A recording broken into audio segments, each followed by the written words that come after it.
Assalamualaikum warahmatullahi wabarakatuh. Perkenalkan, nama saya Putri Nasakira dengan NPM 102222071. Di sini saya akan menjelaskan mengenai resume mata kuliah Sistem Transaksi Keuangan Digital dengan materi Revolusi Industri 4.0. Yang pertama ada sejarah revolusi industri. Dapat dikatakannya sebagai perubahan mendasar dari sistem ekonomi agraris yang dianut negara Inggris pada saat itu menjadi sistem ekonomi industri. Sebuah perubahan yang terjadi yang dapat menandai pergantian ekonomi pekerja menjadi ekonomi berbasis pada industri dan mesin. Sebuah proses penciptaan dan penemuan mekanisme terjadi pada tanah Inggris yang saat itu sedang mengalami masa kemajuan pada tahun 1750 hingga tahun 1840. Dimulai dengan digunakannya mesin uap yang ditemukan oleh James Watt. Lalu yang kedua adalah latar belakang. Istilah revolusi industri sebenarnya diperkenalkan oleh Friedrich Engels dan Louis Auguste Blanquer pada abad ke-19. Akan tetapi tidak ada ilmuwan secara tegas yang mengemukakan terjadinya revolusi industri. T.S. Aston memperkirakan terjadinya revolusi industri terjadi pada tahun 1760 sampai 1830.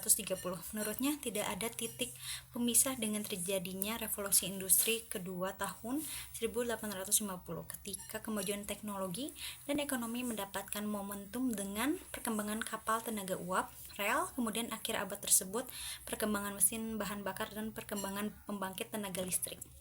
Lalu yang ketiga ada the Industrial Revolution 4.0. Ini yang pertama ada Industri 1.0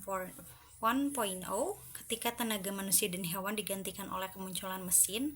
Lalu ada mesin uap abad 18. Lalu kedua ada Industri 2.0, kemunculan pembangkit tenaga listrik. Setelah itu pesawat telepon, mobil, pesawat terbang, dan lain-lain. Lalu ada produksi secara massal. Yang ketiga ada Industri 3.0, awal tahun 1970-an, perkembangan semikonduktor, lalu teknologi digital dan internet, dan penggunaan elektronik dan teknologi informasi untuk otomatisasi produksi. Lalu yang sekarang ada Industri 4.0, era digital di segala bidang, proses transformasi digital dari rangkaian value chain digunakan oleh berbagai sektor industri, bukan hanya manufaktur. Lalu yang terakhir ada otomatisasi dengan teknologi cyber. Lalu apa aja dampak positifnya? Yang pertama, kemudahan dalam mengakses informasi dikarenakan dapat menggunakan gadget maupun teknologi lainnya. Selain itu, efektivitas dalam bidang produksi dengan mengganti tenaga manusia yang ada dan menggantinya dengan teknologi mesin. Selain mengurangi biaya produksi karena mengurangi penggunaan tenaga kerja, dengan menggunakan teknologi dapat meningkatkan hasil produksi. Lalu ada dampak negatif pada revolusi industri 4.0. Yang pertama, lebih rentan terhadap serangan cyber. Hal ini dikarenakan proses produksinya menggunakan mesin teknologi, oleh sebab sangat penting untuk memiliki sistem keamanan yang baik. Dan yang terakhir, butuh biaya besar dalam investasi alat serta pekerja. Hal ini dikarenakan harus mengeluarkan uang untuk membeli alat terlebih dahulu serta pelatihan keterampilan pegawai agar dapat menjalankannya. Lalu, apa sih peran akuntan dalam revolusi industri 4.0?